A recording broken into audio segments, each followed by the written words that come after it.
Do you remember Back to the Future when Marty McFly had that futuristic hoverboard? Well, we don't quite have the hoverboard, but what we do have are electric bicycles. This right here is the DYU A1F Pro Folding Electric City Bike. In this video, we're going to be taking a look at all the features and give you my final thoughts on this electric bike. What's up YouTube? Welcome back to DIY Reed. My name is Reed, and if you're new to my channel, please consider subscribing.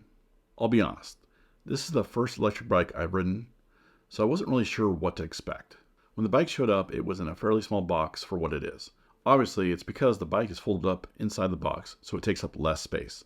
It's kind of the point of this whole folding bike. I had the bike nicely and neatly organized. I thought about picking it up out of the box by myself. However, with some of the padding and such intact, I asked my wife for assistance. Look how small this bike is all folded up. This makes it easy to put in the trunk of your vehicle, carry onto public transportation, or store away somewhere when not in use. The price on this is not bad at all. I was actually kind of surprised. It was $400. I'll leave you a link in the description below if you're interested in checking it out further. The bike didn't require too much assembly as it came pretty much fully assembled. Once I unfolded it out of the box, it was pretty much ready to go. Just a few little things. In the box, it provides you a battery charger that has an indicator light on it to make sure that you know it's fully charged or it's charging. A couple Allen key wrenches to help with adjustments.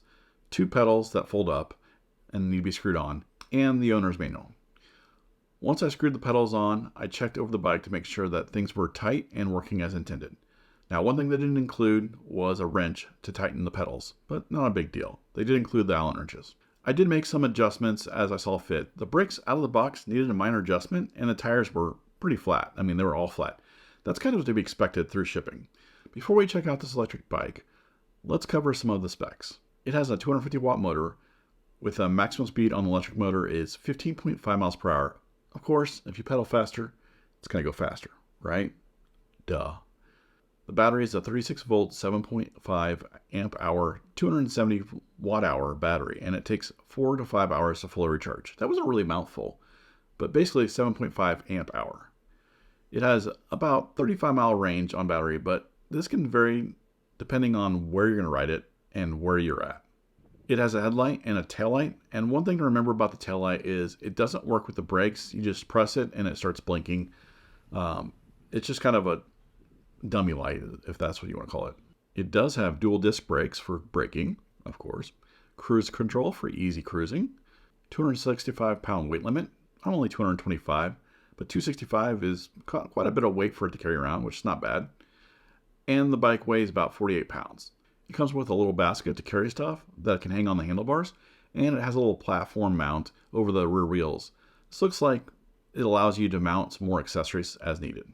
When riding this electric scooter, you're able to start from a full stop without using any pedal assist. While I don't fully recommend doing that because it's probably going to take quite a bit of power out of your battery life, but I do recommend start pedaling a little bit and then start using the throttle to get the electric motor engaged. It has 3 power modes that are managed by the controller on the left handlebar. Each of these gears change about how much strength is required to pedal. This will help you pedal assist as you're going through different speeds. This bike is technically a fixed gear bike as there's no derailleur to move the chain to any different sprocket for gear changes.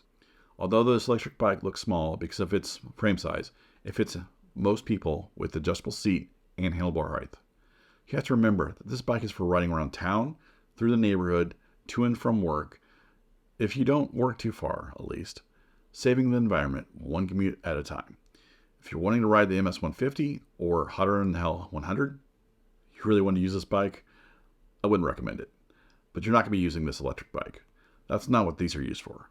Let's go outside and check this electric bike out and show you how it all works. All right, so looking at the overview of this bike, we're going to go from the top here down to the front and then back to the very back here. So going through all the items here, let's start with, here is the handlebar right here, and you have the grips. You have some nice rubber grips with a little bit of wide pad here, which is really nice for when you're having to ride for longer distances.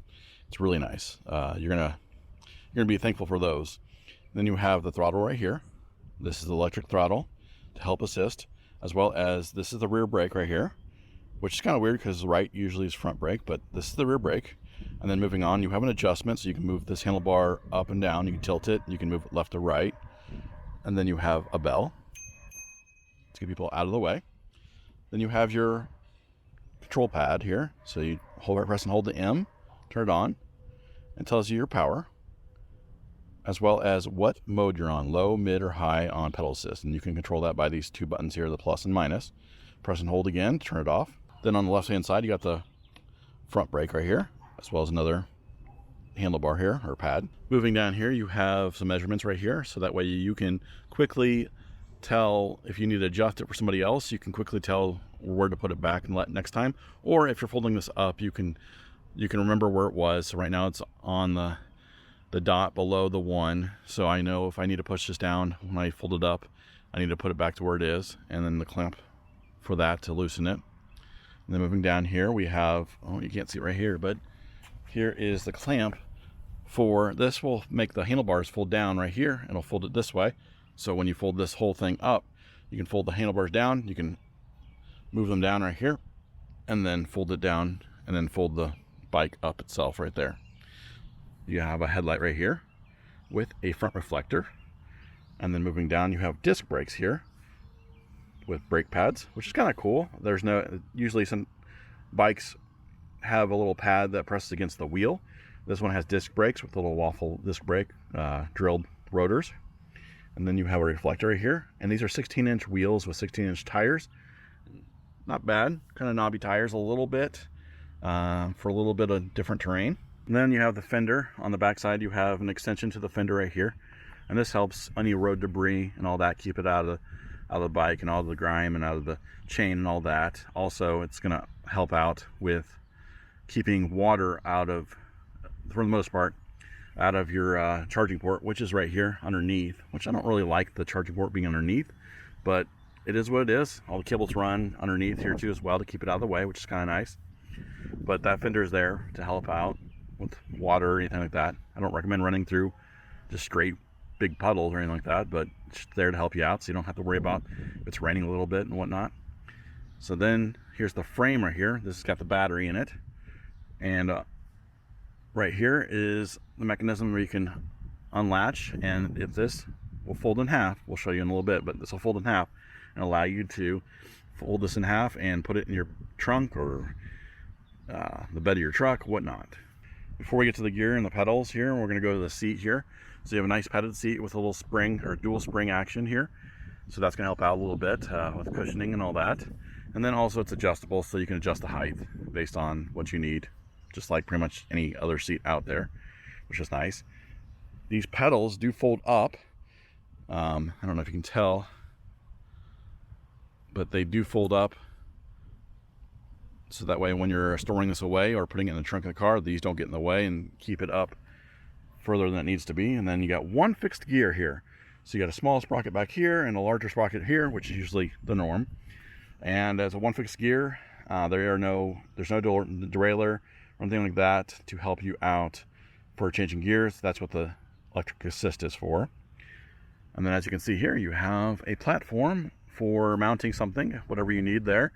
I've seen people mount a seat there so that someone can ride in the back. I don't really know how comfortable that would be. And the more weight you put on this, the less mileage you're going to get out of it. So keep that in mind. Most people use a backpack anyways, but you have this nice mounting place for whatever you want to put on there. And then on the back side, 16-inch tire, 16-inch wheel with a reflector on the back here. And then of course the rear does have disc brake as well, just like the front. And your kickstand is on the back wheel. It's mounted to the back wheel. It's not in the center. I think they do that for folding purposes. Here are my final thoughts. While the styling of this bike is a bit different than I'm used to and has grown on me and looks more futuristic, I have really enjoyed taking it out for a quick cruise around the neighborhood to get some fresh air and just to clear my mind. Since it's electric, I don't have to pedal all the time, and when I feel like it, I can just let the electric motor take over and give my legs some rest. The ease of folding it up and the foldable pedals make it a small form factor to take up less space or a small space. This will allow me to take it on vacation without taking up much space. It'll be a blast to ride around near the beach, as there are tons of areas to explore. If you're looking for an easy, foldable electric bike that doesn't break the bank, you might want to consider the DYU AF1 Pro. It seems like a lot of letters there, but I think it's because they're all little acronyms. If you found this video helpful, please leave me a like. and feel free to ask any questions in the comment section down below. I'd love to hear from you. If you're new to this channel, please consider subscribing for more tech reviews, home automation, and home and automotive how-to videos. Thanks for watching, and I'll see you next time.